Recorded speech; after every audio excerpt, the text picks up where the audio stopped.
Telugu cine industry అంటేనే హీరోల రాజ్యం అన్న అభిప్రాయం చాలా కాలంగా ఉంది. కానీ ఆ హీరోలతో సమానంగా స్టార్డమ్ సంపాదించిన నిర్మాతలు, దర్శకులు కూడా ఉన్నారు. అటువంటి వారిలో ప్రముఖుడు సితారా ఎంటర్టైన్మెంట్స్ అధినేత సూర్యదేవర నాగవంశి. సినిమాలతో పాటు తన స్పష్టమైన మాటలతో, సరదా వ్యాఖ్యలతో తరచూ వైరల్ అవుతుంటారు. అయితే ఆయన చేసే వ్యాఖ్యలు కొన్నిసార్లు కాంట్రవర్సీగా మారి ట్రోలింగ్స్ కు దారి తీస్తుంటాయి. అయినప్పటికీ నాగవంశి తన మనసులో మాట చెప్పడంలో ఎప్పుడూ వెనకడుగు వేయలేదు. కానీ ఇప్పుడు ఆయనలో స్పష్టమైన మార్పు కనిపిస్తోంది. కింగ్డమ్, వార్ 2 చిత్రాల ఫలితాలు నాగవంశికి పెద్ద షాక్ ఇచ్చాయి.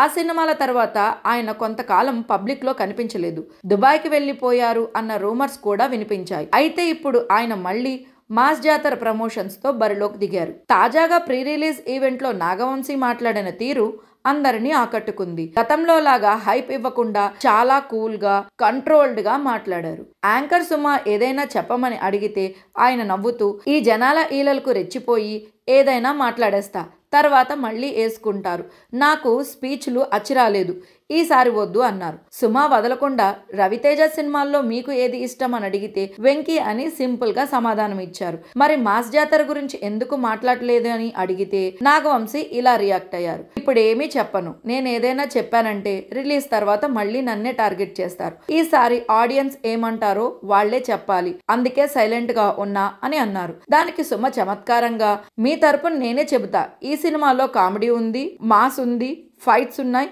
అన్ని ఎలిమెంట్స్ ఉన్నాయి అన్నారు.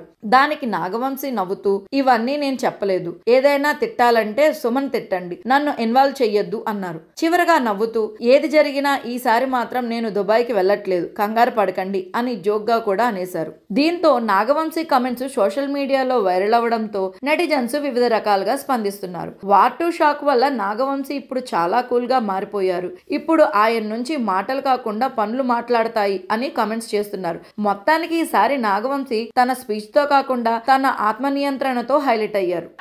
సెపరేట్ ఫ్యాన్ బేస్ క్రియేట్ చేసుకున్నారు మీరు. ఈ అరుపులకి ఎక్సైట్ అయ్యి ఒకసారి మాట్లాడితే ఏమైంది చూసారు కదా, ఏమైంది, అంతా మంచిగా జరుగుతుంది మనకి. ఈ స్పీచ్లు అచ్చరాలేదు మేడం, వద్దు.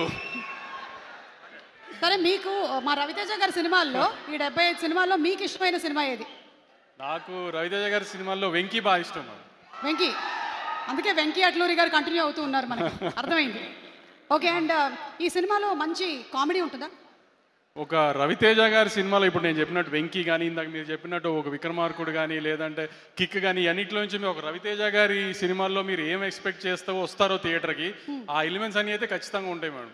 ఓకే, అంటే కంప్లీట్ మనకి సూపర్ ఫైట్స్, డాన్సులు, మీరు చెప్పిన ఎలిమెంట్స్ అన్నీ ఉంటాయి. ఇప్పుడు నేను సూపర్ బంపర్ ఏదో అన్నాను అనుకోండి, మళ్ళీ రేపు వేసుకుంటారు. ఎందుకు ఏమి చెప్పండి, వాళ్ళు థియేటర్లో చూసి బాగుంది అని వాళ్ళే మెసేజ్ చేస్తే బాగుంటుంది కదా. ఈసారి నేనేమన్నా అని తర్వాత వాళ్ళని తిట్టి ఇవన్నీ ఎందుకు, థియేటర్లో చూసి వాళ్ళే చెప్తారులేండి. ఈసారి కొంచెం పాజిటివ్గానే చెప్తారని నాకు నమ్మకంగా ఉంది గట్టిగా, అందుకని నేనేం మాట్లాడలా, వాళ్ళ దగ్గరే విందామని. ఈసారి మీ బదులు నేను చెప్తున్నాను, ఈ సినిమాలో కామెడీ ఉంది, ఫుల్ ఎంటర్టైన్మెంట్ ఉంది, కావాల్సినంత మాస్ ఉంది, డాన్స్ ఉంది, ఫైట్లు ఉన్నాయి. 31 అక్టోబర్ థియేటర్లో ఉంది సినిమా, చూసేద్దాం మాస్ జాతర. దానికి మాత్రం సుమ గారి ఇన్స్టాగ్రామ్ హ్యాండ్లే వాడుకోండి, తిట్టాలంటే మాత్రం. మీరు తిట్టాల్సిన అవసరం రాదండి, నాకు తెలుసు. తిట్టాల అవసరం రాదని అనుకుంటున్నాను డెఫినెట్గా, కానీ మరీ ధైర్యంగా చెప్తే మళ్ళీ ఏం తిడతారని కూడా చెప్పలేకపోతున్నాను. కాబట్టి కానీ ఒక రవితేజ గారి సినిమా నుంచి ఏం ఎక్స్పెక్ట్ చేస్తారో ఒక ట్రైలర్లో చూపించాం. ట్రైలర్ బాగా నచ్చింది మీ అందరికీ. ట్రైలర్లో ఉన్న ఎలిమెంట్స్ ఏవైతే మీకు నచ్చినాయో అవన్నీ సినిమాలో ఆ 2 minutes ట్రైలర్ని 2 hours చేస్తే ఎలా ఉంటుందో అలానే సినిమా ఉంది డెఫినెట్గా. అదైతే మేము డిసప్పాయింట్ చేయదనుకుంటున్నాను. ఈసారి ఏం జరిగినా మాత్రం దుబాయ్ అయితే వెళ్ళట్లేదు, టెన్షన్ పడకండి.